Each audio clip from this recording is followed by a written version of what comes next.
Abigail was directed by Matt Bettinelli-Olpin and Tyler Gillette, and it stars Melissa Barrera, Dan Stevens, Alicia Weir, Catherine Newton, Angus Cloud, Giancarlo Esposito, Kevin Durand, Will Catlett, and in this movie, a group of people kidnap this young ballerina child. She is allegedly the daughter of a very famous person, very rich person, so they're hoping to get some ransom money out of it. However, they soon discover that the little girl is not just some ordinary little girl, she's actually a vampire who's going to hunt and kill them one by one.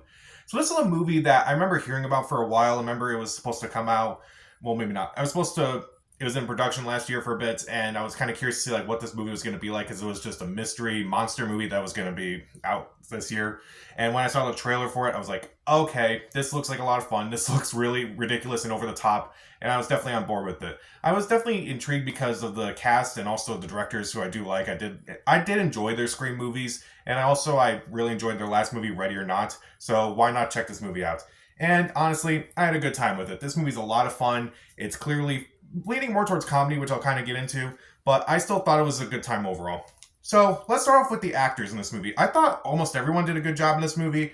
I wouldn't say anyone gives a bad performance in this movie, but everyone does at least a passable job. Some are better than others. First off, let's start off with Melissa Barrera. I thought she did a decent job in the movie. I liked her character. I thought this was one of her better performances.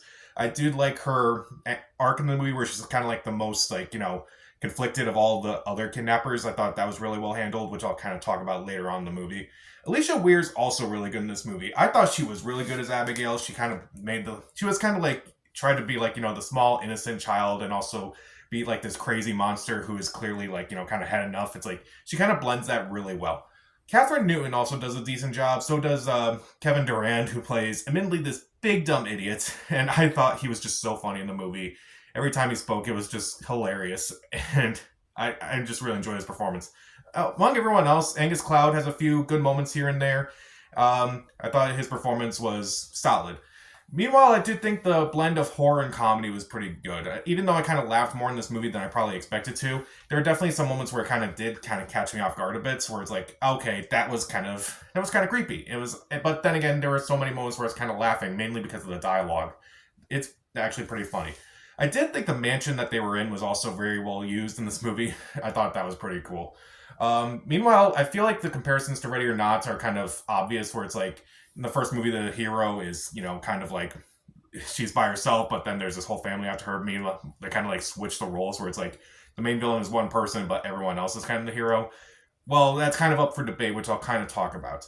I did think that it does play that whole like who's good and who's evil aspect pretty well. It's like you're kind of not really sure like whose side you're really on. It's like you're clearly on the side of like these people who are being attacked by this vampire and such, but they kidnap someone they thought was a small child, so you don't really have that full attachment to them. Meanwhile, Abigail herself is clearly a vampire, and she's clearly going to kill these people over the course of one night. But at the same time, you kind of see some things like, oh, okay, we kind of get where you're coming from and such. So it kind of plays that really well, where it's like you're not entirely on board with everybody in this movie. So I think that works.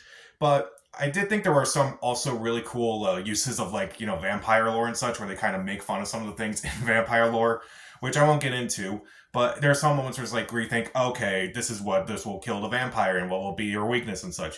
And the movie kind of goes in the opposite direction, where it's kind of like, I won't spoil it, but it definitely kind of caught me off guard.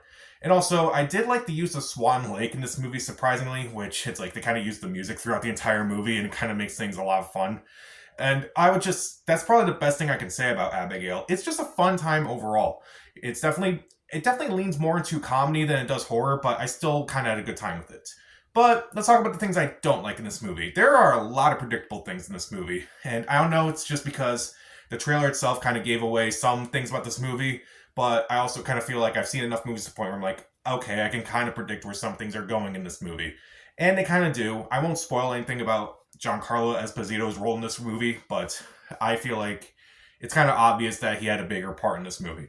So many things were kind of predictable, so many deaths were kind of predictable, but it's kind of more fun about like trying to like figure out like how to handle this situation. Meanwhile, I do think there were some predictable twists here and there, again with Giancarlo Esposito's character and kind of like the parts of the finale and such. Again, won't spoil it, but it's just kind of there. There are also some underdeveloped ideas in this movie where it's like there's kind of a hint of a romance between Melissa Barrera's character and also Will Catlett's character, but it's over before it even begins.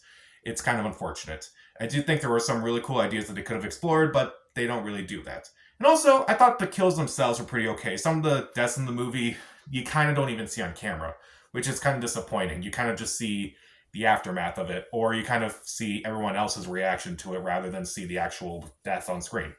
And also, admittedly, I feel like this movie could have been campier. Now, I know I said this movie's a lot of fun. I will admit that. It is a fun time overall. But I feel like it could have played into the campiness a little bit. Maybe it was like the closest thing to the campy was like when they used Swan Lake in this movie. And they kind of just played it throughout the entire, not necessarily the entire movie, but like during certain sequences, like during these attack scenes and such. But like it could have been campier. Like if it was like closer to Megan in terms of campier, I would have enjoyed it a little bit more. But I still really enjoyed this movie overall. Again, fun time overall. Abigail has some pretty decent performances. It does have a nice blend of horror and comedy. The mansion is very interesting. The ready or not comparisons are obvious, but they're definitely interesting.